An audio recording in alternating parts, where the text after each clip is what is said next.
A fake prank, and a bad one at that. If it's gonna be a fake prank, you better get your acting skills together. People just want a reason to be mad at us because we're successful. Or maybe we don't like you because your internalized hatred against who you are as Black people is affecting everyone else. Did you ever think about that maybe? Why is it brung to the internet for attention and publicity? I cannot respect that. Girl, I know you wanna. Hey guys, it's Nyra. Welcome to my channel. Welcome back to my channel. If you've been here before, what's up? Today we are talking about the colorist. We're talking about the fake pranks. We're talking about basically the fact that the only way to become popular on YouTube as a platform is to be involved in drama of some sort and to be unauthentic. So I am annoyed as somebody who genuinely enjoys making creatively driven content. I'm annoyed. I want to talk about it. I'm tired. Okay, I'm tired. So let's just get into it. You're gonna see me do my makeup and we're gonna talk about all the fake-ish going on right now.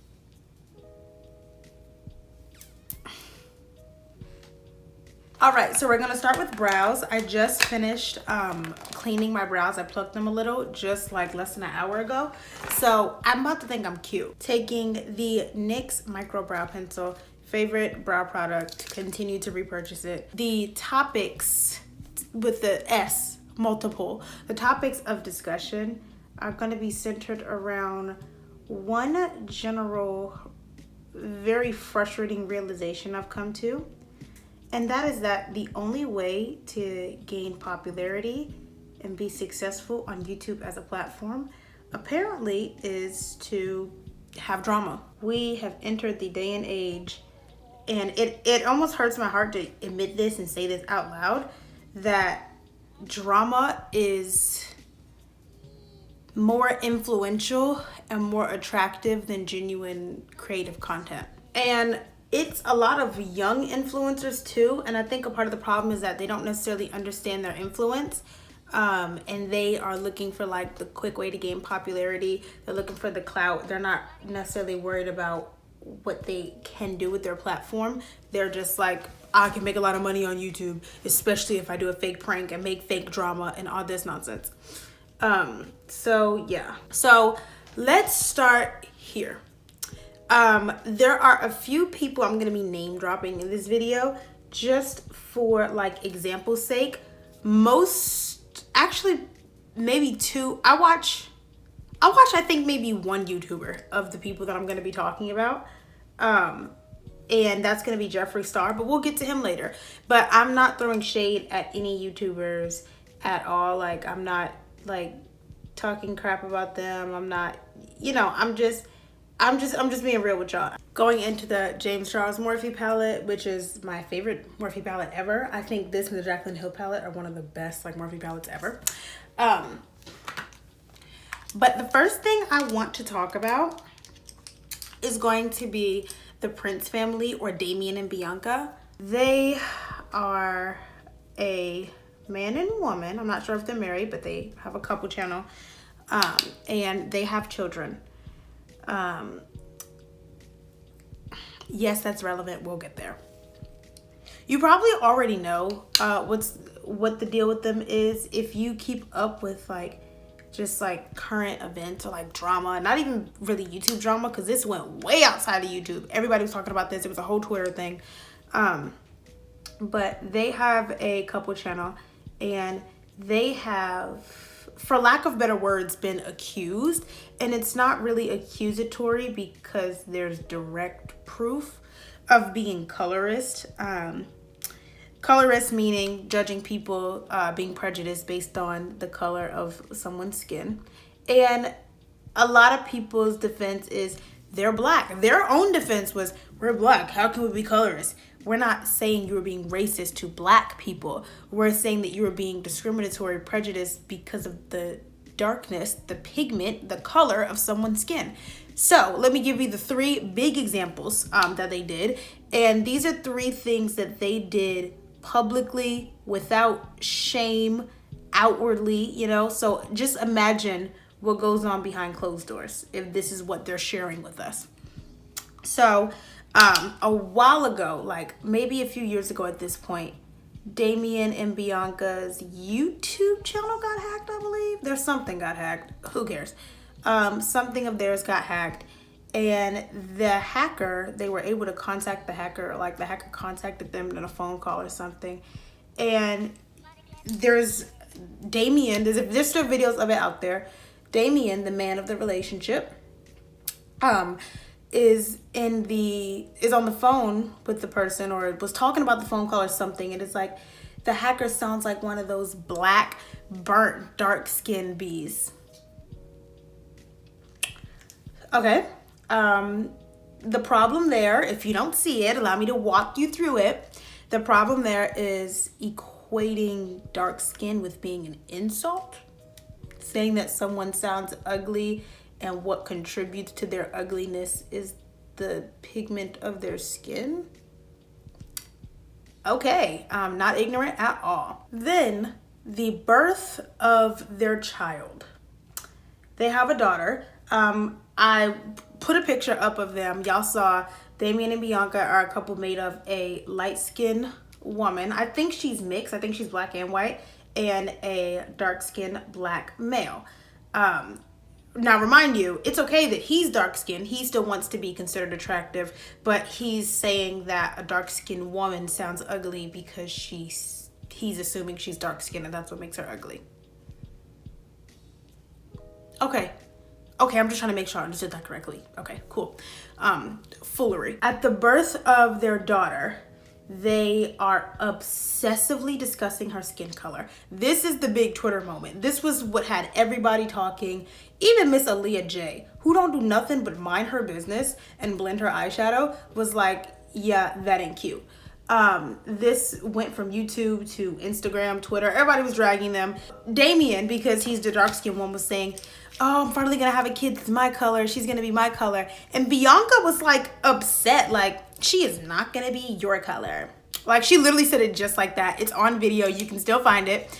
And they were like, look at how dark her ears are. She's gonna be so dark. They were obsessing over her skin color to the point where the nurse that was in the room with them had to be like, yeah, but she's beautiful and she's healthy. Like, hello, ground yourself. So ugly. Not to mention, when they were getting heat for that video, they left the video up. You know why? Money. AdSense. They knew everybody was going to be so upset when they heard about it and saw people dragging them on Twitter and Instagram that they were going to go to their page and watch the video. So what are they doing? They are purposely capitalizing off of the fact that people are offended by what they're doing. I don't have the patience. I don't have the time. And if you are going to be one of those people to be like, the video was already posted, they're not in control of how people react to it. Did you expect them to delete it? Yes. They said they were doing something that was so ridiculously offensive and ignorant that they should have not only deleted it for respect of their viewers or people that they may have offended, but out of respect for their infant newborn daughter. You are literally going to leave that video up and let the whole world see that you are so much of a colorist that you're gonna allow it to get in the way of you being appreciative that you have a healthy, beautiful baby daughter. Okay, that daughter of theirs is gonna grow up in the future and see that and be like, noted. But this last one, man, I'm not gonna say it's worse than the daughter thing, but this is the most recent thing that they've been getting dragged for. Bianca uploads a prank, a fake prank and a bad one at that. If it's gonna be a fake prank, you better get your acting skills together. It was so bad. It was like, it was so hard to watch. It was so bad. And I didn't even watch the whole video. I literally only saw clips from Martin Lewis's drama video talking about it. Terrible. Out of this world, so bad. So Bianca is doing a fake prank where she's like, I'm going to dress up as someone different. I'm gonna disguise myself and I'm gonna pick him up in an Uber. That's what I'm gonna do. And the perfect way to disguise myself is to do blackface. She even went as far in the video to be like, I don't want anyone to be offended or try to say that I'm trying to do something offensive. It's just for a prank. It's just for entertainment. Also good to know. It's really good to know that blackface is cool as long as it's just for entertainment. Halloween is good, guys. We're good. No, Bianca said as long as it's for entertainment, it's fine. So just be really funny at the party and you can do blackface this Halloween.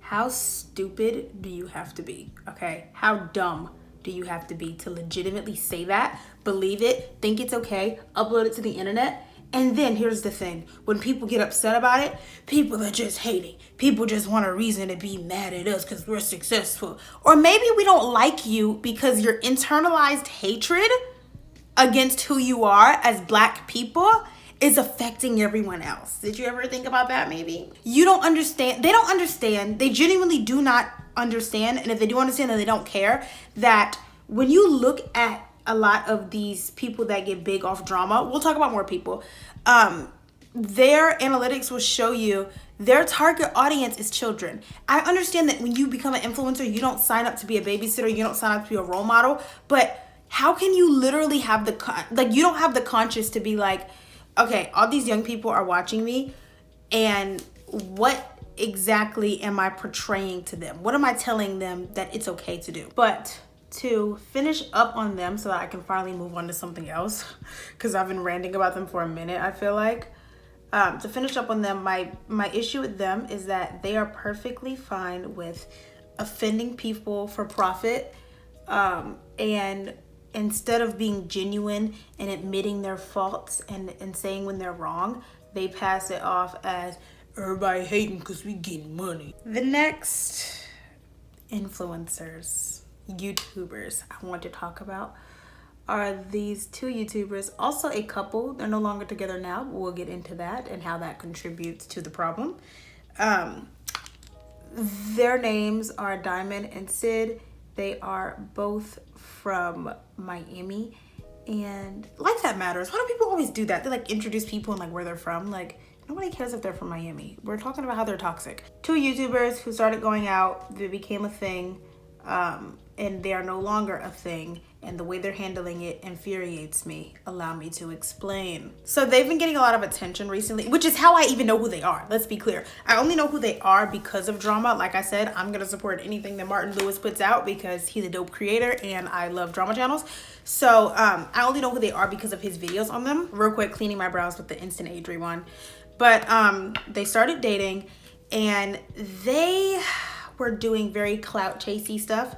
Like when they were in a relationship, instead, because they have a younger audience, they would call themselves like my crush, like call each other their crushes, so that they had a younger audience that would be engaged and would want to watch all their videos and be like, oh, are they going to be in a relationship? When anybody with a brain that has ever been in a real relationship and has any real world experience ever, and this is not to say that kids are dumb, but kids are ignorant.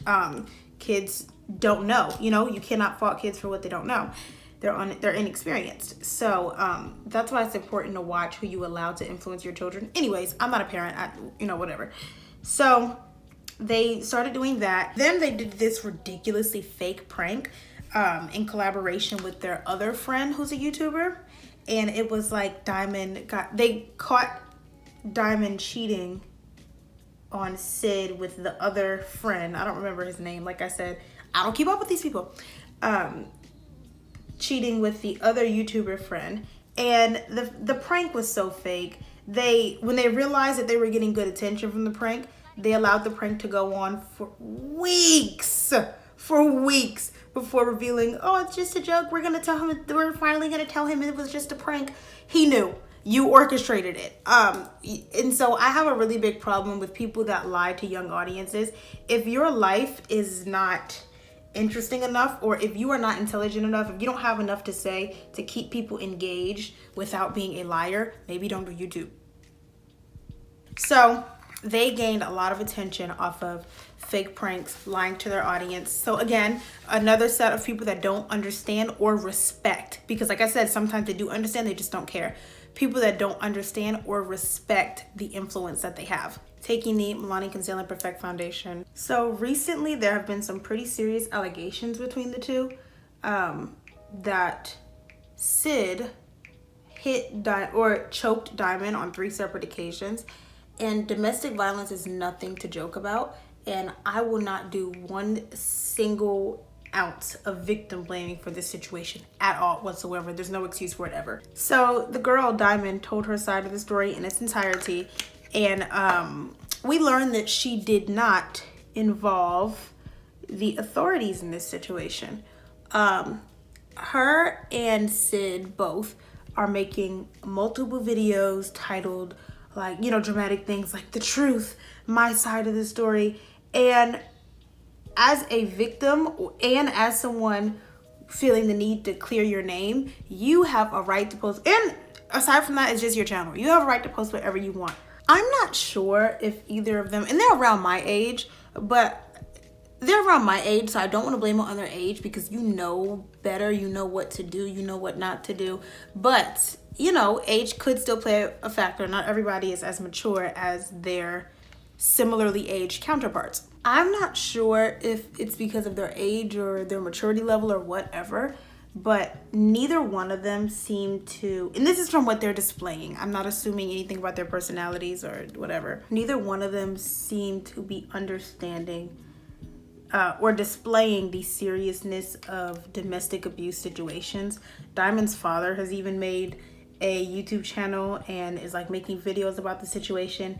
And I know people in real life that have been in very serious, literally life-threatening domestic abuse situations.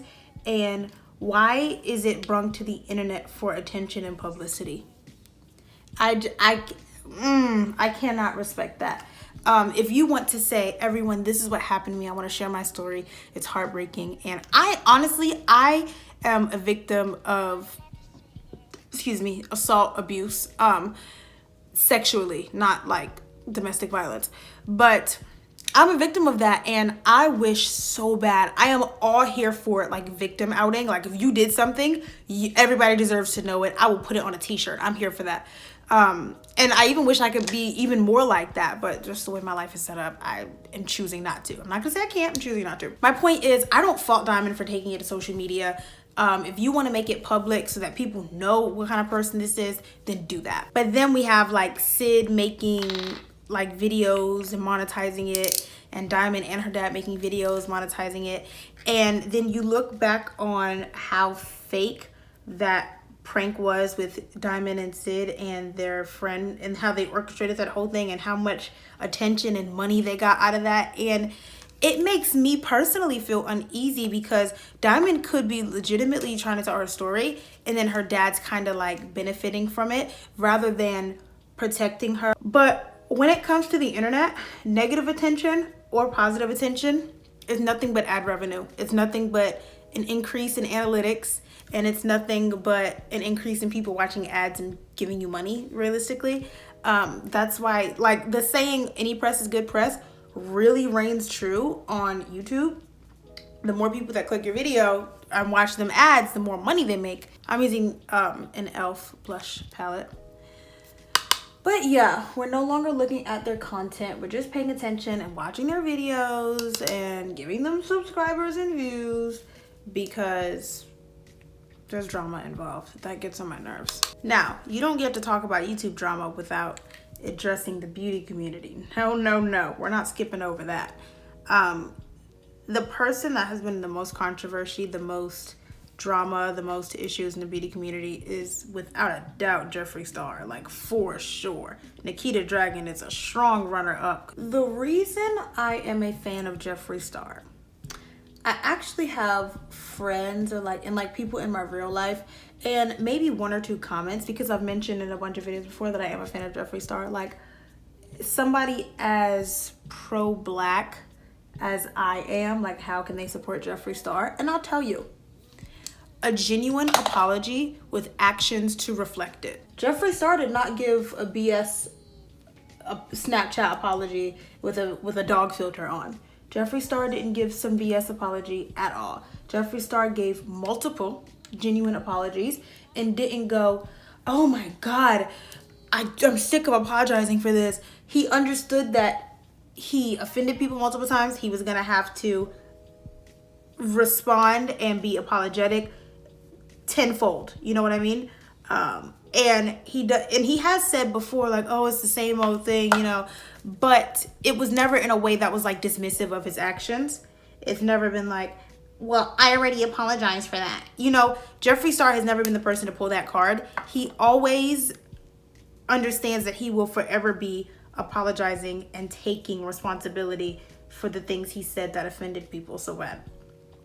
And then he continued to show with his actions that that is not the person that he is anymore. Jeffree Starr didn't have any slip-ups or repeats like DMB Nation did, the Prince family, whatever you want to call them. They go by like 7 different names. Like, it's not even relevant. Pick a name and run with it. But all those actions happened in the past, and here is me apologizing for it again and again and again.